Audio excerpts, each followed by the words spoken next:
Nadia کے جب میں نے دکھ سکھ سنا اس کے جب تو اسے بھی میں نے یہی کہا کہ ہمارے معاشرے میں پاکستان میں لڑکیوں کی مجبوریوں کا فائدہ اٹھایا جاتا ہے. صرف دبئی نہیں بھیجا جاتا یا وہ دبئی نہیں جاتی، شرافت کے لبادے میں بھی ان کا فائدہ اٹھایا جاتا ہے. اور بعد میں یہ شوبز کے لوگ یا میڈیا کے لوگ ہوں یا سیاست میں ہوں یا ٹیچنگ کے جیسے مقدس شعبے سے وابستہ ہوں، وہ کہہ دیتے ہیں جی کڑیاں ہی خراب ہیں، لڑکیاں ہی ایسی ہیں، یہ خود ہی ان کا کریکٹر ایسا ہے تو پھر مرد کیا کرے. یہ بڑا ایک واہیات قسم کا ایکسکیوز ہے.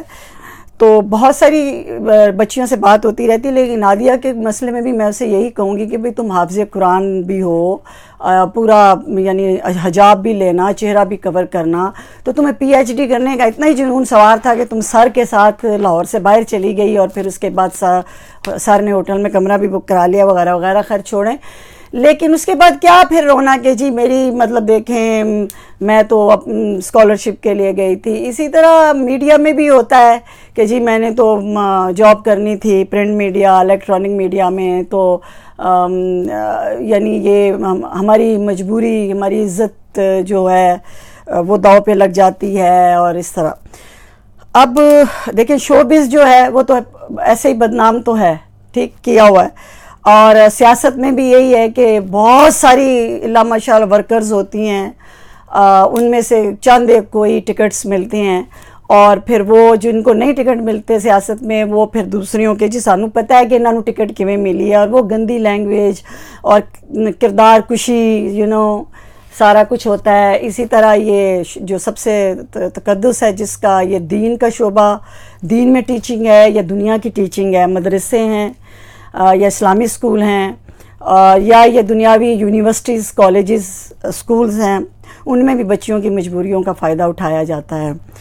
جبلت و فطرت میں ہے انسان کے، ہوس نفس اللہ نے رکھی ہے، اس میں کوئی بحث کی بات نہیں ہے.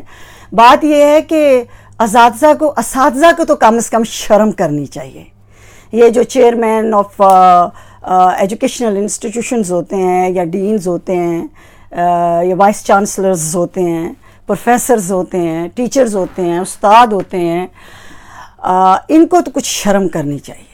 یعنی یہ کیوں مجبوریوں کا فائدہ اٹھاتے ہیں؟ نمبر زیادہ لگا دیں گے یا کسی کا تبادلہ کرا دیں گے یا کسی کی پروموشن میں ہیلپ کر دیں گے یا جی ہم آپ کو اسکالرشپ دلا دیں گے، ہم آپ کو کوئی اور وظیفہ اس طرح کا باہر کا دلا دیں گے، یا کچھ نہ کچھ ان لڑکیوں کو لالچ ہوتا ہے یا دیتے ہیں یا ان کو ہوتا ہے.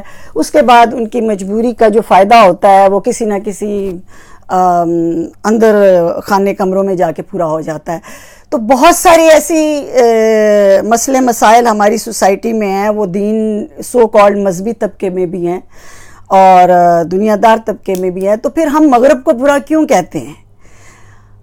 علامہ اقبال نے کہا تھا نا کہ میں نے خدا کو مغرب میں پہچانا. میں ہمیشہ یہی کہتی ہوں کہ میں نے بھی خدا کو مغرب میں ہی پہچانا ہے، کیونکہ یہاں پہ نفاق کم ہے. یہاں پہ یہ یا تو یہ ویسٹرنائز یعنی مغربی لوگ ہیں جن کو ہم اور آپ کافر اور مشرک کہہ دیتے ہیں اور کھلم کھلا بات، لیکن یہاں پہ بھی میرڈ اور نان میرڈ جو ہیں ان کی میں بھی تمیز رکھی جاتی ہے. مرضی سے گرل فرینڈز اور بوائے فرینڈز بنائے جاتے ہیں.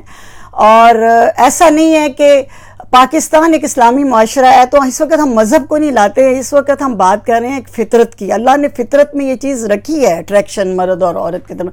اب تو اتنا زیادہ یہ کام پاکستان میں بھی ہو گیا ہے کہ اب مردوں میں بھی بہت اٹریکشن ہو گیا، اور خواتین کی بہت. اور یہ وہ ایشوز ہیں جو ہمارے میڈیا میں اوپنلی ڈسکس نہیں کیے جاتے. اس وقت ہمیں اسلام یاد آ جاتا ہے. جی اسلامی معاشرے میں کیوں؟ مجھے یہ بتائیں، یہ جو فطری باتیں ہیں، فطری چیزیں ہیں، وہ اس کا مذہب سے کیا تعلق؟ یعنی آپ جو کھانا کھاتے ہیں وہ کیا اسلامی لحاظ سے علیحدہ کھاتے ہیں، کرسچین علیحدہ طریقے سے کھاتے ہیں، جو یہودی علیحدہ کھاتے ہیں، سکھ ہندو علیحدہ کھاتے ہیں؟ آپ کو پیٹ لگا ہوا ہے نا، نفس لگا ہوا ہے نا.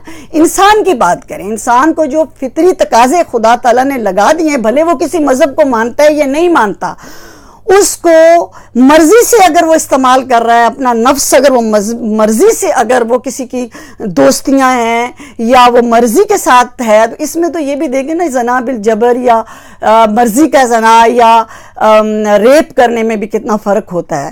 تو جو لڑکیاں ان میرڈ ہیں، جو کم از کم انمیرڈ ہیں ان کو تو یہ خیال کرنا چاہیے کہ وہ اپنی مجبوریوں کا فائدہ نہ اٹھانے دیں کسی کو.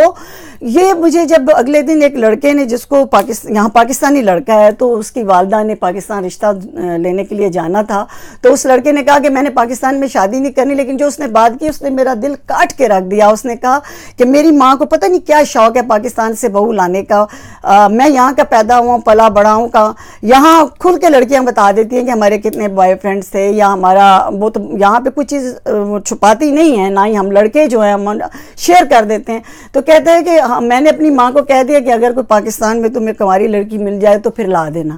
تو میں اتنا مجھے غصہ آیا, میں نے کہا تم بہت زیادہ, یہ کہتا ہے جی مجھے وہ آپ والا وہ نہیں آتا کرنا کہ اللہ ماشاءاللہ یعنی نکال کے. تو وہ لڑکیوں کی مجبوریاں, جیسے یہ نادیہ کی میں آپ کو بات بتا رہی ہوں, ایک ہی قصہ آپ کو میں صرف بتا کے بات آپ کو سمجھ آ جائے گی کہ جی میں حافظ قرآن بھی ہوں, عبایا بھی لیتی ہوں, حجاب بھی لیتی ہوں, اور میں مطلب سر نے مجھے کہا کہ وہ ٹھیک ہے میں تمہیں اسکالرشپ دلا دوں گا. میں ان کے ساتھ اسلام آباد چلی گئی, لیکن آگے والی بات تو آپ سارے سمجھ گئے ہوں گے, لیکن اسکالرشپ شاید اس کو نہیں ملا. بہرحال اس کی پھر شادی بھی ہو گئی.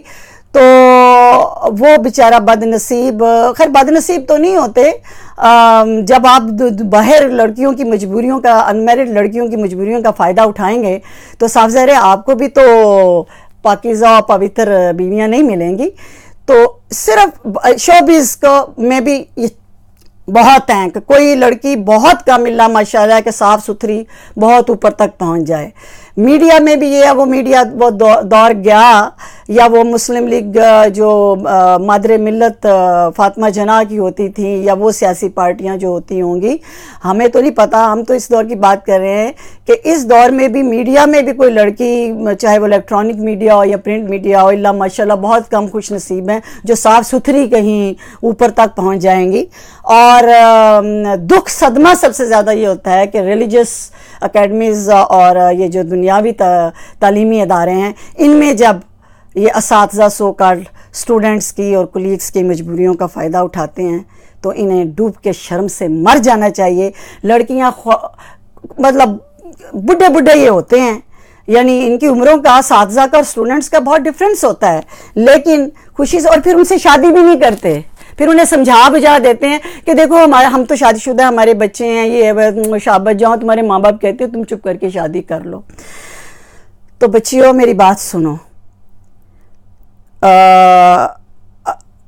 میرڈ اور ان میرڈ اور کنوارا اور کنواری میں بہت فرق ہوتا ہے, ٹھیک ہے.